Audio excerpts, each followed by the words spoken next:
Still under very poor category. Just weeks ago, parts of Delhi's air reached 969 AQI. AQI इस word से पूरा social media भरा पड़ा है।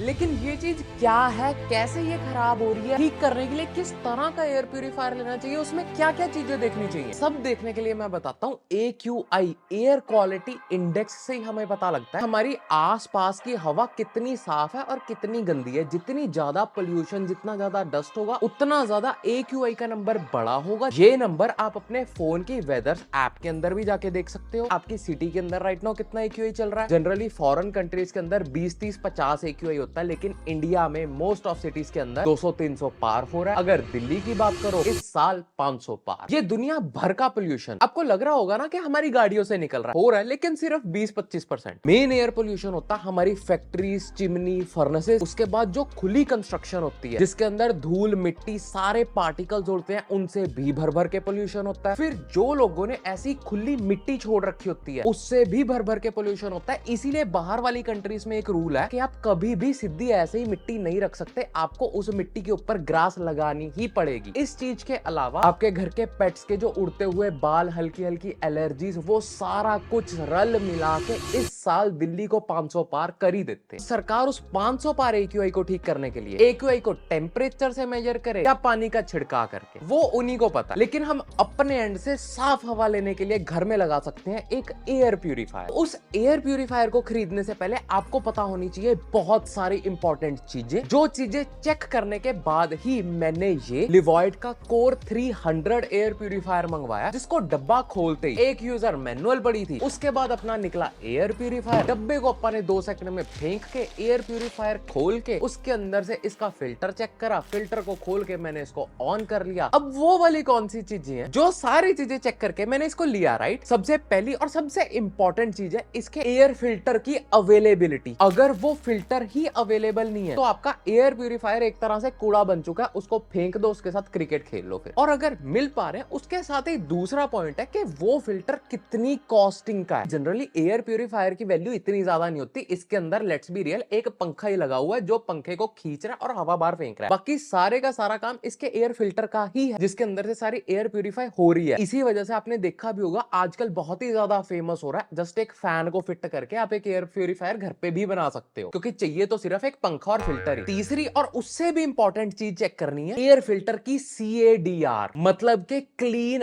Air delivery rate. जितना बड़ा CADR होगा उतना ही बड़ा रूम एयर प्यूरिफायर क्लीन कर पाएगा। अगर CADR ज्यादा हुआ और रूम छोटा हुआ तो रूम बहुत जल्दी क्लीन हो जाएगा। मतलब CADR इनडायरेक्टली फैन की पावर है, जितना ज्यादा बड़ा फैन होगा उतनी ज्यादा तेज वो हवा खींचेगा। लाइक जैसे हम 1 टन, 1.5 टन, 2 टन का AC लगाते हैं, वही वाली सेम हिसाब है। और आपको अपने रूम के हिसाब से कितनी CADR चाहिए वो आप ये चीज देख के हिसाब लगा सकते, बट आई विल प्रेफर हमेशा 350 प्लस CADR तो हो ही हो। अब हमने ये सीख लिया कि पोल्यूशन हो कैसे रहा है, उसको ठीक करने के लिए एयर प्यूरिफायर में चीजें क्या क्या होनी चाहिए, लेकिन वो एयर प्यूरिफायर मेनली काम कैसे करता है। इसमें एक एग्जॉस्ट और एयर फिल्टर होता है। जिस एग्जॉस्ट को उल्टा लगाया होता है, ये नीचे से हवा अंदर खींचता है। जब वो हवा फिल्टर में से पास थ्रू होती है, सबसे पहली लेयर आती है जिसको कहते हैं प्री फिल्टर, जिसमें ज्यादातर पेट्स के बाल, मोटी मिट्टी, बड़े डस्ट पार्टिकल्स, कोई ग्रास के टुकड़े, कोई कपड़ों के टुकड़े, वो सारी चीजें फंस जाती हैं। यही वाला जो प्री फिल्टर है आपने अपने एसीज के अंदर भी देखा होगा, उनके अंदर भी यही फिल्टर होता है। अगला नेक्स्ट स्टेज पे आता है जो होती है मेन किसी भी एयर प्यूरिफायर की जान,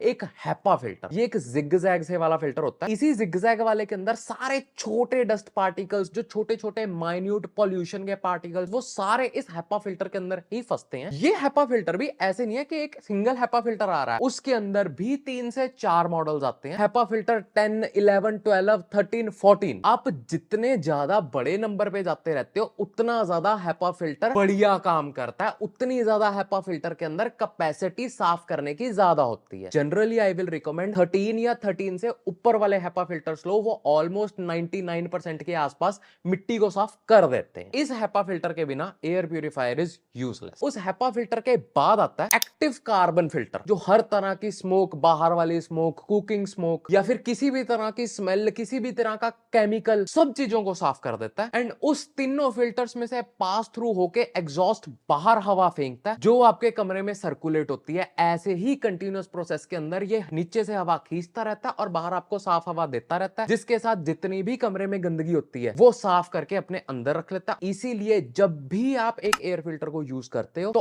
अपने कमरे के विंडोज वगैरह सभी क्लोज रखना, वरना आपका एयर फिल्टर साफ करता रहेगा और बाहर से आपको धुआं आता रहेगा, तो उसकी कोई सेंस ही नहीं है। अब ये सारी चीजें देख के मैंने इस Levoit के Core 300 को मंगा लिया। इसके अंदर एक टच सेंसिटिव स्क्रीन मिलती है, ऑन ऑफ का बटन हमें सेंटर में मिलता है। आप फैन की स्पीड कम ज्यादा कर सकते हो, जिस कम ज्यादा स्पीड के अंदर आपकी नॉइज की वेरिएशन भी होगी। जैसे इस टाइम पे लेवल 1 पे फैन है तो ऑलमोस्ट इतनी का आवाज आ रही है जितनी का आपको इस टाइम पे आ रही है। फिर ये लेवल 2 है, लेवल 2 पे कुछ इतनी का आवाज आती है। फिर ये लेवल 3 है एंड लेवल 3 पे काफी ज्यादा आवाज आती है। इट इज लाइक जैसे आप घर का फैन 1 नंबर पे चला रहे हो तो कम आवाज आएगी, अगर 5 नंबर पे चला रहे हो तो ज्यादा आवाज आएगी। वैसे ही एयर प्यूरिफायर के अंदर भी है। बाकी इसको आप स्लीप मोड पे कर सकते हो जिसपे इसकी आवाज कम हो जाएगी। इसके ऊपर आप टाइमर भी लगा सकते हो, जैसे रात को सोते हुए। एक स्विच लॉक का है ताकि अगर कोई भी छोटा बच्चा आपके घर में और वो इसको टच कर दे, वो छेड़े ना। एक ब्राइटनेस का ऑप्शन है, लेकिन उसके अलावा एक सबसे इंपॉर्टेंट मोड है जिसके साथ ये ऊपर ही सायरन दे देता है। अगर आपका फिल्टर गंदा हो गया तो ये यहाँ पे सायरन रेड दे देता है, जो कि है एयर फिल्टर इंडिकेटर का। बट जैसे कि ये एक बजट रेंज वाला एयर प्यूरिफायर है तो इसमें या फिर 10,000 से नीचे वाले बजट रेंज वाले में आपको 2-3 फीचर्स नहीं मिलते जो होने चाहिए। पहला मिसिंग फीचर है AQI वाला डिस्प्ले। उसके अलावा दूसरा फीचर है कि कम से कम मोबाइल ऐप तो होनी चाहिए थी जिसके साथ आप आराम से fan speed, mode, sleep mode सारा कुछ कंट्रोल कर सको अपने बेड पे बैठे बैठे ही। बट चलो कोई बात नहीं, इन चीजों से हम काम चला सकते हैं। जब आप एयर प्यूरिफायर को चलाओगे, चलाते टाइम आपको ध्यान रखना पड़ेगा 2-3 चीजों का जो आपके एयर प्यूरिफायर की लाइफ बढ़ा भी सकते हैं और कम भी कर सकते हैं, मतलब कि इसकी मेंटेनेंस टैक्टिक्स। तो सबसे पहले हर 15 से 20 दिन के बीच आपको इसका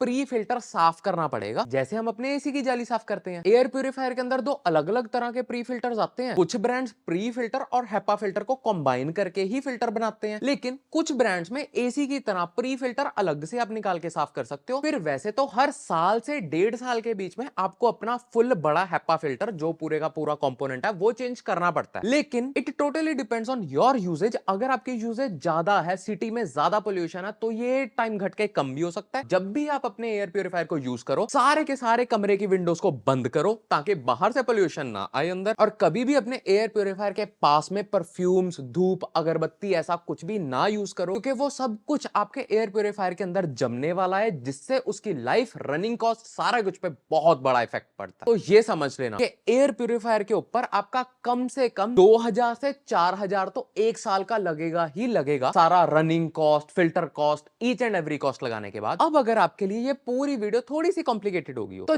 जस्ट आपको एक बेसिक चेकलिस्ट बताता हूं, जिसके अंदर से सबसे पहली चीज है इसका हेपा फिल्टर, जो एक एयर प्यूरिफायर की जान है। एंड कम से कम हमेशा हेपा फिल्टर 13 तो होना ही होना चाहिए, उससे नीचे 10, 11, 12 हेपा फिल्टर कभी मत खरीदना। फिर इसके फिल्टर के अंदर एक एक्टिव कार्बन फिल्टर भी जरूर हो, जिसके अंदर वो स्मोक वगैरह को ट्रैप कर सके, बिल्कुल ही स्मेल को कंट्रोल कर सके। चौथी चीज है CADR हमेशा 300 प्लस तो होना ही होना चाहिए, उसके बिना कोई फायदा नहीं है। छोटा सा एग्जॉस्ट होगा, कितनी ही हवा खींचेगा वो। पांचवी चीज है ऑटो मोड और AQI का मीटर, लेकिन 10,000 से नीचे आपको ये चीज नहीं मिलने वाली। अगर आप विलिंग हो स्पेंड करने के तो ये चीज काफी अच्छी है, पीस ऑफ माइंड सा मिलता है कि हाँ पहले गंदी थी हवा अब साफ हो गई, वो चीज देखने को मिल रही है। छठी चीज है फिल्टर का लाइफ इंडिकेटर, जिससे आपको ऊपर ही पता लग जाएगा कि क्या आपका एयर फिल्टर चेंज होने वाला है, नहीं होने वाला, और देर चल जाएगा, क्या सिस्टम है। लास्ट और सबसे इंपॉर्टेंट चीज है कि एक अच्छी खासी वारंटी आपको मिले ही मिले। इस Core 300 में भी आपको 2 साल की वारंटी मिलती है, जिससे हमें भी कॉन्फिडेंस फील होगा कि ठीक है यार, ब्रांड को अपने प्रोडक्ट पे एटलीस्ट कॉन्फिडेंस है कि हाँ 2 साल तो कोई दिक्कत नहीं। अब ये पूरी चीजें देख के और आपको समझा के मैंने कुछ सिलेक्टेड एयर प्यूरिफायर्स का एफिलिएट लिंक अपने डिस्क्रिप्शन में दे दिया है। प्लीज वहां से एयर प्यूरिफायर खरीदना, क्योंकि उससे आपका 1 रुपए का नुकसान नहीं होगा। लेकिन